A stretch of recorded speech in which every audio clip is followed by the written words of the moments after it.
Bonjour, je suis Caroline. Bonjour, je suis Anthony. Et nous sommes des petits débrouillards. S'occuper pendant ses vacances de façon à la fois ludique et intelligente, c'est ce que propose le Cybercentre d'Angers et l'association des petits débrouillards. Ils cherchent la petite bête au sens propre. Munis d'un aspirateur à insectes, ces jeunes du quartier Grand Pigeon à Angers sont en pleine animation scientifique. Au niveau pédagogique, au niveau des ateliers petits débrouillards, on va essayer de dédiaboliser la science, de montrer que la science c'est accessible à tous, que la science ça peut être drôle et sympa aussi, et que moi aussi, la science, je peux y arriver et je peux faire des choses très intéressantes avec le matériel que j'ai dans ma maison. Le sujet maintenant informatique avec manier une souris ou envoyer un mail, Lucille, des actions d'une grande simplicité parfois pour nous, mais certains seniors, eux, se sentent dépassés. On va aller voir la biodiversité au Mans. On a la Google Attitude ou on ne l'a pas. Et plutôt pas quand on est senior. Vous connaissez Google? Non. Et maintenant vous connaissez? On apprend. On apprend à le connaître.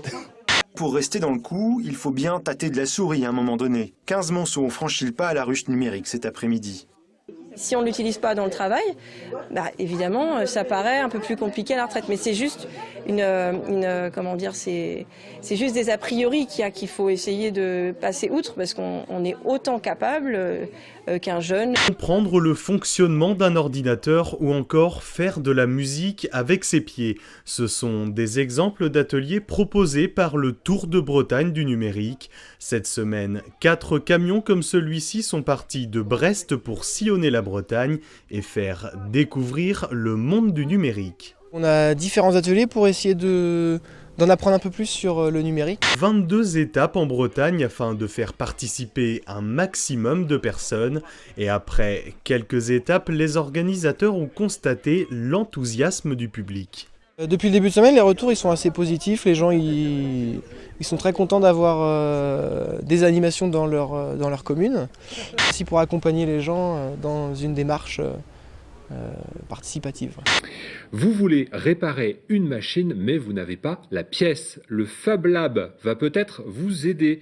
Contraction de fabrication et laboratoire, le Fab Lab, c'est un repère de géo-trouve-tout un peu geek. Derrière ces murs se cache un concentré de science et de débrouillardise. Depuis ce week-end, c'est une aile du lycée Vauban qui désormais accueille le plus grand Fab Lab de l'Ouest.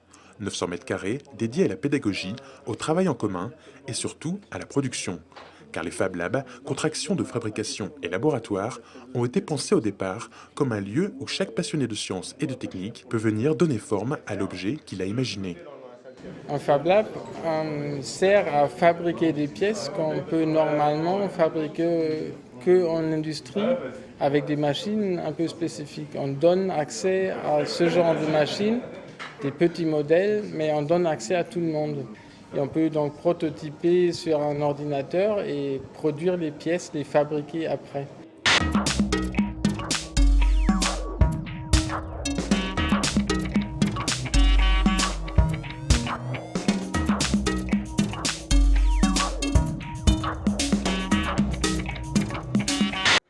Environ 200 fans étaient venus hier à Guingamp échanger avec le fameux Jamy de l'émission C'est pas sorcier sur France 3.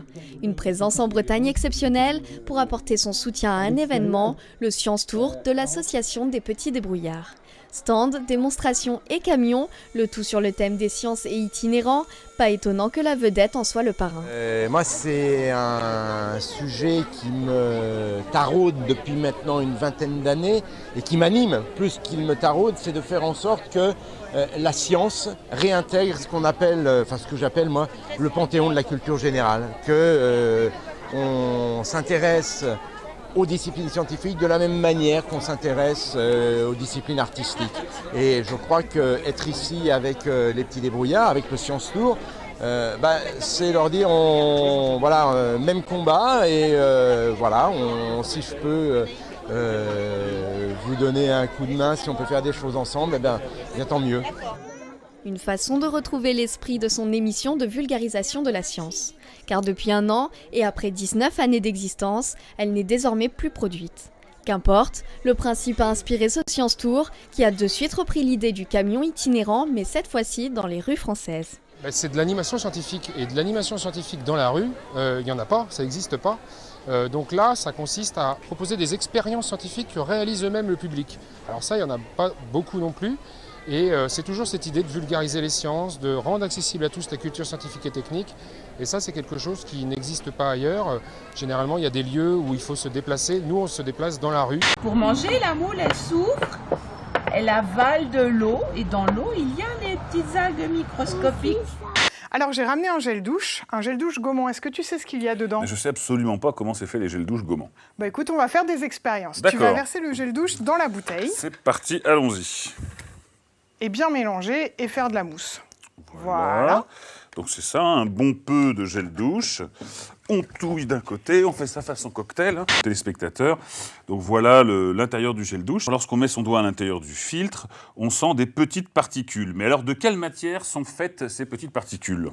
Qu'est-ce que ça pourrait être d'après toi, Anthony?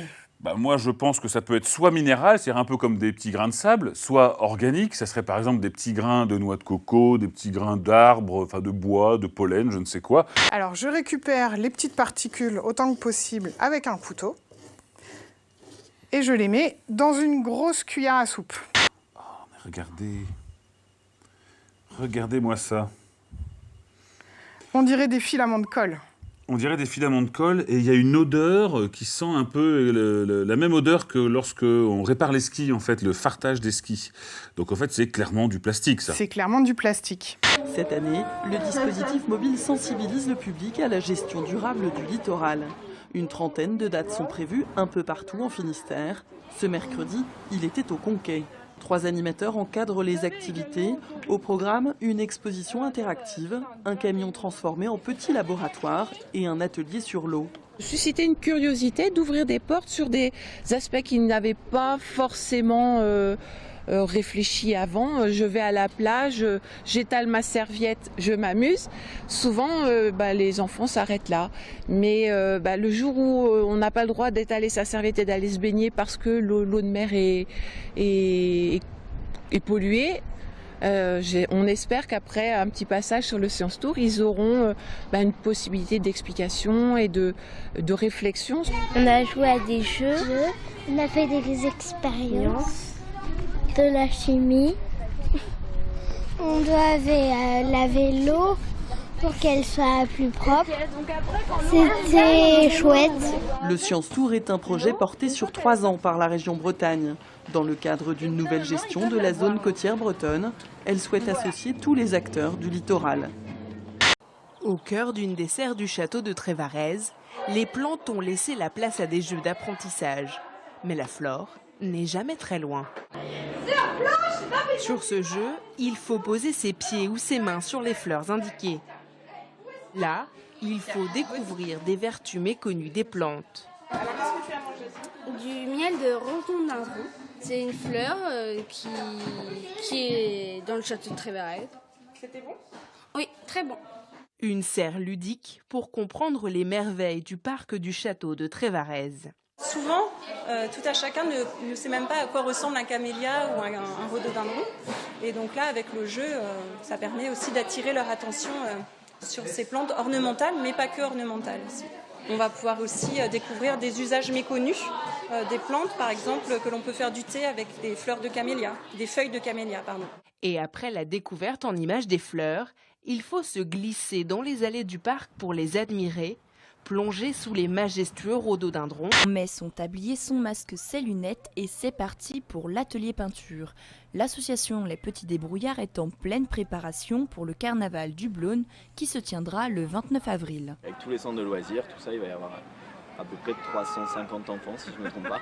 Et donc les nôtres participent en faisant des chars là toute la semaine. Il y aura 2 chars, un char dragon motard et un char princesse. C'est réalisé par les enfants avec du matériel de récupération. Quelques cœurs en plus et le char princesse sera terminé. Les enfants ont hâte de défiler à côté de leurs œuvres. Moi, je vais me déguiser en reine et il y a une copine qui va se déguiser en princesse et une autre copine qui va se déguiser en prince ou en servante.